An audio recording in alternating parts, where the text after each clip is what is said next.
নমস্কার বন্ধুরা, মিতার রোজকার রান্নায় আপনাদেরকে স্বাগত। আজকে আমি মটরশুঁটির কচুরি করে দেখাবো। শীতকালে মটরশুঁটিটা অনেক বেশি পাওয়া যায়, আর একবার মটরশুঁটি কচুরি খেয়ে আপনারাও খাবেন। আমি তো তৈরি করছি, আমরাও খাবো। দেখুন কি কি লাগছে।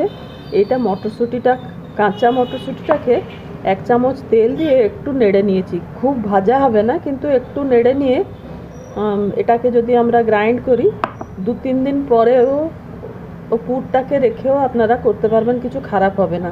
তাই একটু নেড়ে নিয়েছি। ওর সাথে এটা 1/2 ইঞ্চ আদা গ্রেট করে রেখেছি, আপনারা কুচিয়েও আদাটা দিতে পারেন, আর একটা কাঁচা লঙ্কা দিয়েছি। এটা এর সাথে দিয়ে গ্রাইন্ড করে দেবো। আর একটা ভাজা মশলা এটা করে রেখেছি। ভাজা মশলাতে 3 চামচ আমাদের মৌরি, 3 চামচ ধনে, 2টো শুকনো লঙ্কা আর 2 চামচ জিরে। এইটাকে একটু শুকনো তাওয়াতে ভেজে নিয়ে ঠান্ডা হবার পরে ওকে গ্রাইন্ড করে রেখেছি। ওইটাই মেন মশলা ওর। আর ধনেটা, পানমৌরিটা সবসময় একটু বেশি লাগে জিরের অপেক্ষা, জিরেটা একটু কম দিলে চলবে। এবারে আমি গ্রাইন্ড করে আপনাদেরকে পুরটা কেমন করে করছি দেখাচ্ছি। এইটা আমি গ্রাইন্ড করেছি। আর এটা যখনই গ্রাইন্ড করবেন জল না দিয়ে এটাকে গ্রাইন্ড করবেন, মানে এটা একটু, আর পুরো পেস্ট করবারও দরকার নেই, একটু খদড়া খদড়া থাকলে ভালো হবে কচুরিটা। এবারে এতে 1 চামচ তেল দিলাম কড়াইতে।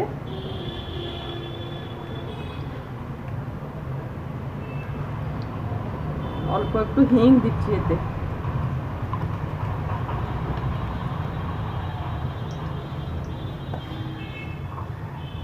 হিং দিয়ে এই ছোট্ট চামচে 3 চামচ মতন বেসন দিয়ে দিচ্ছি। 4 চামচ দিয়ে দিলাম।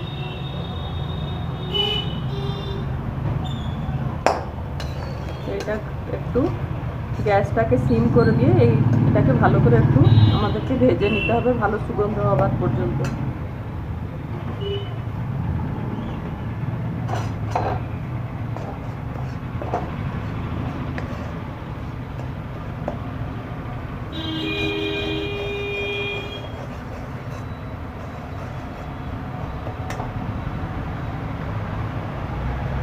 সামান্য একটু হলুদ গুঁড়ো দিলাম।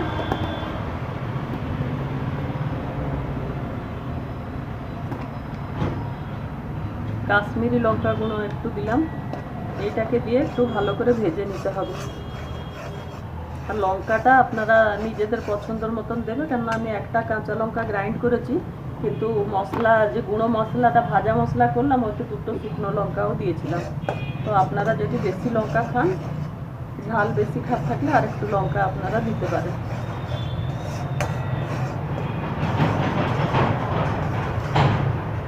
এটাকে সিমে রেখে একটু ভালো করে ভেজে নিই।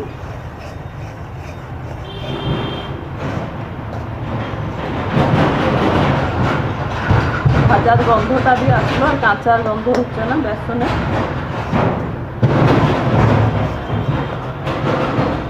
এইবারে আমি এই মটরশুঁটিটাকে দিয়ে দিলাম, আর এটাকে ভালো করে মিশিয়ে দিয়ে একে শুকনো শুকনো করে পুরটাকে তৈরি করব। আর এর সাথে নুনও দিয়ে দিই। নুন আপনারা যতটা পুর করছেন সেই হিসাবে আন্দাজেতে নুনটা দেবেন। আর এটাকে সিমে রেখে পুরো শুকনো শুকনো করে পুরটাকে তৈরি করব। পুরটা ভাজা হয়ে গেল, ওই গুঁড়ো মশলাটা এতে দেবো, একটু ভাজা হয়ে যাক। আর 1/2 চামচ এতে চিনি দিয়ে দিলাম, ছোট চামচে।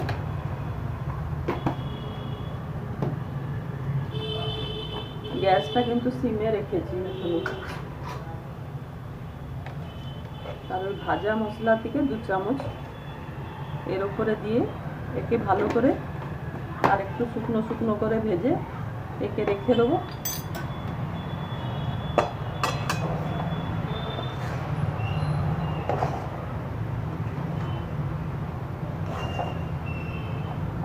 মশলাটা আমার পুরো ভাজা হয়ে গেল। এবারে গ্যাস আমি বন্ধ করছি। মটরশুঁটি কচুরির জন্য এবারে ময়দাটা মেখে নিচ্ছি।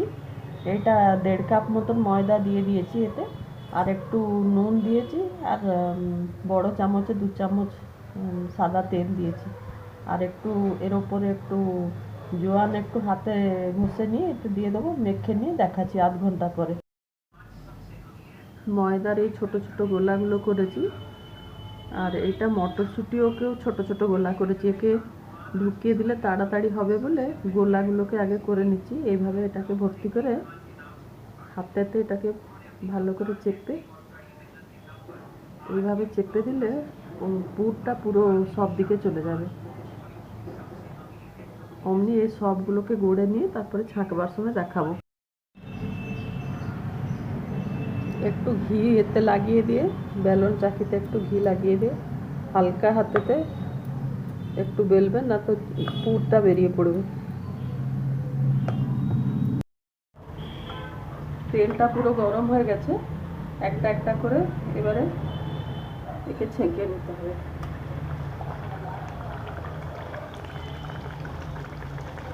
এই তেলটাকে এর ওপরে একটু এভাবে দিয়ে দিলে কচুরিগুলো ভালো করে ফুলে যাবে।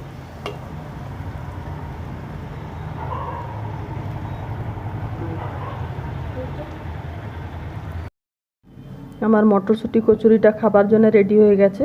আপনারাও একবার এইভাবে এই কচুরিটাকে করে খেয়ে দেখুন। এই শীতেতে মটরশুঁটিটা খুব বাজারে আসছে। ভালো লাগলে আমার চ্যানেলটাকে লাইক, শেয়ার, সাবস্ক্রাইব করতে অনুরোধ করছি। ধন্যবাদ।